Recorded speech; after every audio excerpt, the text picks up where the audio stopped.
Life is good, but it can be better. Just like this movie. It can be a lot better.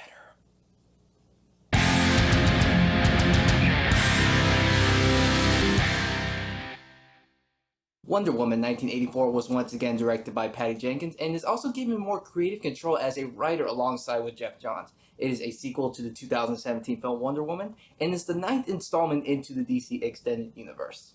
The film, as you guessed it, takes place in 1984, where Wonder Woman reunites with her past lover Steve Trevor, who died in the first film but for some odd reason has returned, and must take on new villains Max Lord and Cheetah to prevent them from causing a path of destruction to the entire world.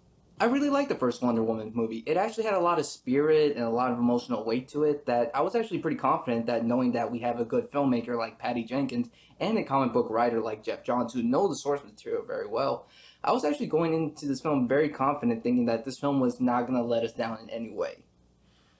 Unfortunately, I cannot say that to save my own life because I was very disappointed in this film. Now, was it disappointing like Elektra or Catwoman? Oh, no, of course. It's nowhere near that, but I would say that this film is very underwhelming to say the least. Now, there were some things that I did actually like about the movie. The first 10 minutes started off pretty strong with a flashback of little Diana competing in the tournament on the Mascara as seen in the trailers. But once we fast forward to the 80s in a mall scene and they introduce Diana, that's where the movie starts to have a little bit of issues for me. The best way how I can actually describe it is pretty much a bunch of bad guys try to rob the place, they take a person hostage, all the people shouting and screaming, "Oh no, what are we gonna do?" And pretty much the bad guys try to get away, but the superhero comes in, saves the day, and everybody's happy. That whole sequence is pretty much a big, entire superhero cliche, and that's sadly what it's like throughout majority of the film. And not also just that, it's just boring. This is by far the most boring DCEU film in the entire slate. Heck, Suicide Squad is a hot mess, and I consider this film to be the worst film in the entire DCEU, but it wasn't boring. It was entertaining. Much more entertaining than this film. If you're actually coming in here expecting to see an action movie, you're gonna get it. Well, the first 15 minutes, that's what I would say. But then after that, it's just pretty much just a bunch of dialogue and exposition, which I don't mind if it's executed right, but the writing here feels just so unorganized. But on the bright side, you have good music by Hans Zimmer, which I always found weird because he said that he was done with superhero movies after BVS, which I don't know. When we do get to the action sequences, they are pretty good, and that's when it feels like to bring a bit more life into the film. Another positive thing I can say is the acting in the film. Everything just seems pretty fine. Even for Gal Gadot, who I don't really consider to be a very good actress, was able to pull it off because of Patty Jenkins' direction. She's able to bring out Gal Gadot's strengths and hide her weaknesses, which is why she's able to look so good and presentable in front of the camera. The same cannot be said about the villains, though, because, man, the villains were pretty bad. And not like bad like they were like terrible, it's just that they were, like I said, they were also underwhelming as well. I mean, they were the first improvement from the first film, but then again, Ares only showed up in the third act, and that's not really saying much.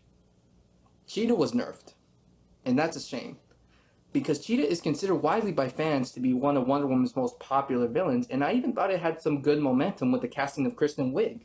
Sure, her character design was on point, and I thought the acting of Kristen Wiig was actually pretty good to the comics, and Cheetah is supposed to be a complex villain, but what we got instead was this nerdy character who just feels like she's a sore loser, and just once she gains special abilities, she just goes mad with power. Like what we've seen with Catwoman in Batman Returns, and again with the Riddler, and again, and again, and again, and again, and so on.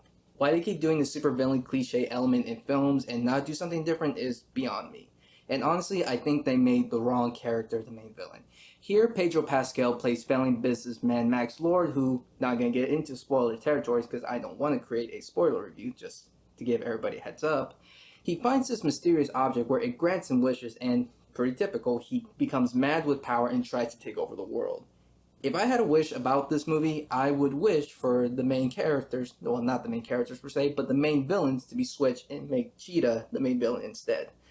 Because I found Kristen Wiig's character to be, sure, not the best, but I saw her acting and her potential hidden inside of it, in which if given the right treatment and given the right writing for it, it would have been a good complex villain for the character Cheetah.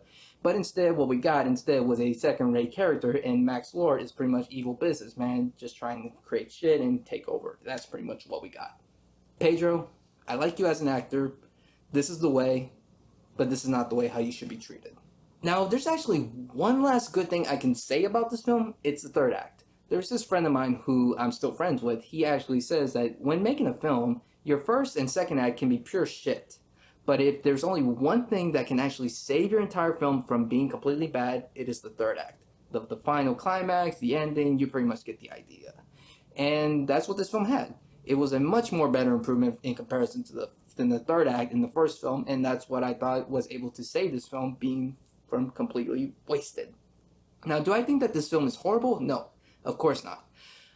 But I will say that there are some improvements that I wish that they expanded upon in this film, and I wish that they just had more to offer. But sadly, this is not what we get in the film. And it is not one of my favorite DCEU films, but it's not terrible, to say the least. For the final score, I'm going to give Wonder Woman 1984 a 6 out of 10. Thank you guys so much for watching this video. Look forward to more movie reviews coming along in the future. If you like this video, please give it a thumbs up. And if you haven't already, subscribe here to the channel for more content. And until then, I'll see you in the next video.